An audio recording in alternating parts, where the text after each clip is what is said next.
நாம ராமாயணம் ஆரண்ய காண்டம். இன்று நாம் ஆரண்ய காண்டத்தில் வரும் ஸ்லோகங்கள் மற்றும் பொருள்களை பார்ப்போம். அதற்கு முன் ஆரண்ய காண்டத்தில் நடந்தது என்னவென்று பார்ப்போம். ராமன், லக்ஷ்மணன் மற்றும் சீதை காட்டில் சித்திரக்கூட்டத்தில் தங்கியிருக்கையில் அத்திரி அனுசூயா முனி இணையர்களின் விருப்பப்படி அரக்கர்களிடமிருந்து ரிஷிகளையும் யாகங்களையும் காக்க தண்டகாரண்யம் பகுதியை அடைகின்றன.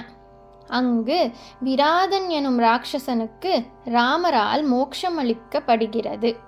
விராதன் தும்புரு எனும் ஒரு கந்தர்வன் ஆவான். குபேரன் சாபத்தால் அரக்கனாகி தண்டகாரண்யம் காட்டில் திரிந்து வாழ்ந்து வந்தான். ராமலக்ஷ்மணர்கள் தண்டகாரண்யத்தில் வாழ்ந்திருந்த பொழுது விராதன் சீதையை கவர்ந்து சென்றான். இதனை கண்ட ராமலக்ஷ்மணன் விராதனின் 2 கைகளை வெட்டி பெரிய குழி வெட்டி உயிருடன் புதைத்தனர். ராமாவதாரத்தின் பொழுது ராமன் கையால் இறந்து சாப விமோசனம் பெறும் தன்மை விராதனுக்கு இருந்தது. இவ்வாறு விராதனுக்கு மோட்சம் கிடைத்தது. தண்டகாரண்யத்தில் வாழ்ந்து முனிவர்களுக்கு அரக்கர்களின் தீமைகளிலிருந்து காக்க ராமன் அபயம் அளித்தார். அகத்தியரை சந்தித்த ராமருக்கு அகத்தியர் மந்திர ஆயுதங்களை வழங்கினார். அகத்தியரின் அறிவுரைப்படி ராம, லட்சுமணன், சீதை பஞ்சவட்டிக்கு சென்றனர். அங்கு ஜட்டாயுவை சந்தித்து நட்பு பாராட்டினர். பஞ்சவட்டியில் லக்ஷ்மணன் ராமர், சீதை தங்குவதற்கு குடிலை அமைத்தார். பஞ்சவட்டியில் தங்கியிருந்த ராமனை கண்ட சூர்பனகை ராமனை அடைய விரும்பினாள். சூர்பனகையின் விருப்பத்தை ராமர் மறுக்க லக்ஷ்மணனிடம் தன் காதலை கூறுகிறாள்.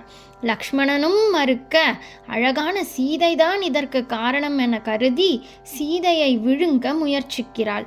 இதனால் கோபம் கொண்ட லக்ஷ்மணன் சூர்பனகையின் மூக்கையும் மற்றும் இடது காதையும் வாளால் வெட்டி விடுகிறான். அவமானம் அடைந்த சூர்பனகை பழி தீர்க்க ராவணனின் தம்பிகளான கரண் மற்றும் தூஷணன் ஆகியவர்களிடம் சீதையை கவர்ந்து ராமலக்ஷ்மணர்களை கொல்ல தூண்டினாள். இவர்கள் ராமலக்ஷ்மணனை கொல்ல பெரும் படையுடன் சென்றனர். அவர் அனைவரையும் ராமலக்ஷ்மணர் கொன்றனர். கரதூஷணர்களும் மறைந்த பின்னர் சூர்பனகை இலங்கைக்கு சென்று ராவணனிடம் சீதையின் பேரழகையும் மனித பிறவிகளான ராமலக்ஷ்மணன் தமக்கழித்த தண்டனையையும் உரைத்தாள். தங்கை மேல் இருக்கும் பாசத்தால் ராவணன் சீதையை இலங்கைக்கு கடத்தி செல்ல முடிவெடுத்தான். பஞ்சவட்டியில் தங்கமான் வடிவில் சீதை முன் உலாவினான் ராவணனுடன் வந்த மாரீசன். தங்கமானை பிடித்து தர சொல்லி சீதை ராமரை கேட்க, இது மாயை என லக்ஷ்மணன் கூறியும் சீதை வலியுறுத்தியதால் ராமர் தங்கமானை பிடிக்க சென்றார். ராமர் தங்கமான் வடிவில் வந்த அரக்கன் மீது அம்பு எய்த போது லக்ஷ்மணா என அலறியவாறே மாரீசன் இறந்தான். இந்த குரலை கேட்டு ராமர் ஆபத்தில் இருக்கிறார் என்று பதறிய சீதை ராமரை காக்க லக்ஷ்மணரை உடனே விரைந்து செல்ல கூறுகிறாள். இது அந்த மாயமானின் குரல் என்று லக்ஷ்மணன் கூறினாலும் பயத்தால் அதை ஒப்புக்கொள்ள முடியாத சீதை லக்ஷ்மணனை உடனே செல்ல கூறி பணித்தாள். காட்டில் தனிமையில் இருக்கும் சீதையை அரக்கர்களிடமிருந்து காக்க குடிலை சுற்றியும் லக்ஷ்மணன் கோடை கிழித்து இதனை தாண்டி வெளியே வரவேண்டாம் என அவன் அண்ணியிடம் உரைத்தான். யாரும் இல்லாத சமயம் பார்த்து துறவி கோலத்தில் ராவணன் வந்து சீதையிடம் யாசகம் கேட்டான்.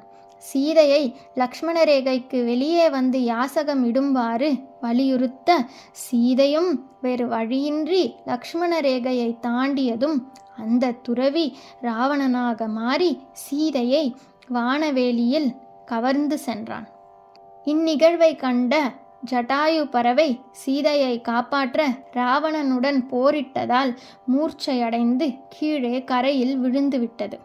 ராமனும் லக்ஷ்மணனும் குடிலுக்கு திரும்பி வந்த பொழுது சீதையை காணாத வருந்தும் வேளையில் மரணத்தருவாயிலிருந்து ஜட்டாயு சீதையை வான்வழியாக கவர்ந்து சென்றதாக கூறி மடிந்தது. விஸ்வாசு எனும் கந்தர்வன் இந்திரனுடைய சாபத்தால் கபந்தா எனும் ஒரு கோரமான ராட்சசனாக மாறுகிறான். ராமன் லக்ஷ்மணர்கள் சீதையை தேடி வருகையில் கபந்தனை தன் சாபத்தில் இருந்து விடுவிக்கின்றார்கள்.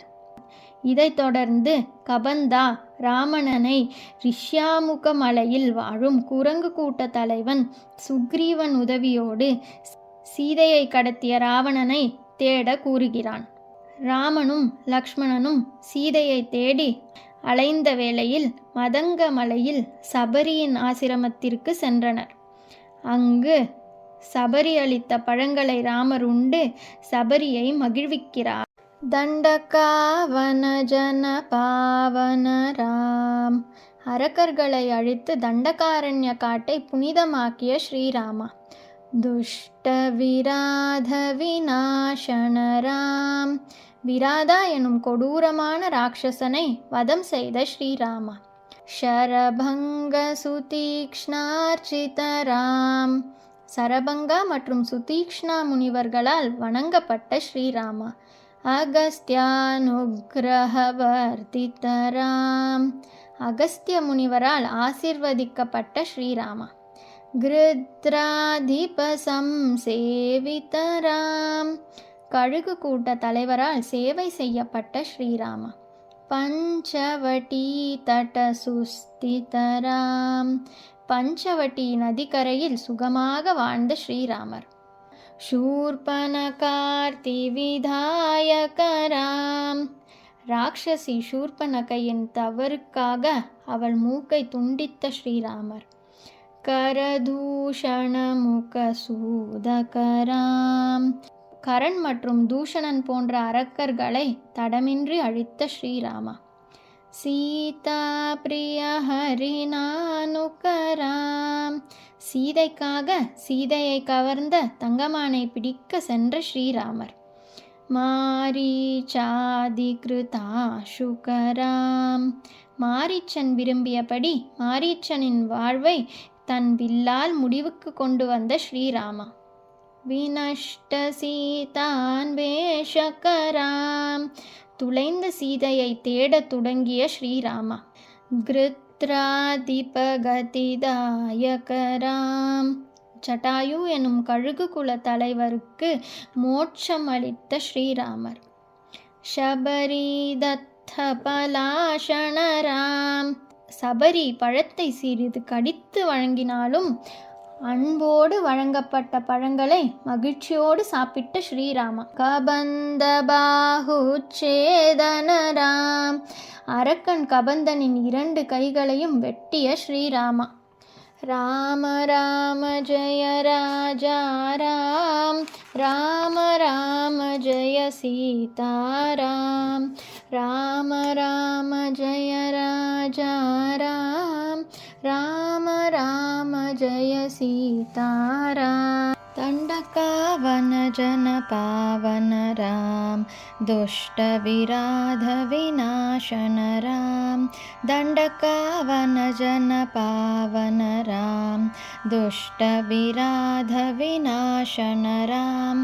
शरभंग सुतीक्ष्णार्चित राम. अगस्त्यानुग्रहवर्धित राम. गृध्राधिप संसेवित राम. पंचवटी तट सुस्थित राम. शूर्पणकार्ति विधायक राम. करदूषण मुख सूदक राम.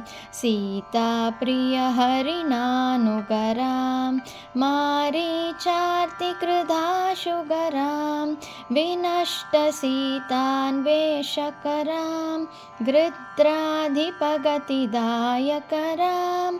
शबरीदत्तपलाशनरां. कबन्धबाहुच्छेदकरां.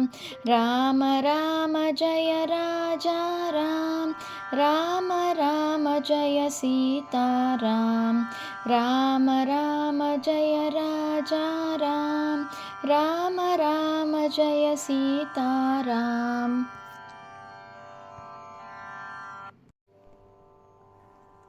ஜெய் ஸ்ரீராம்.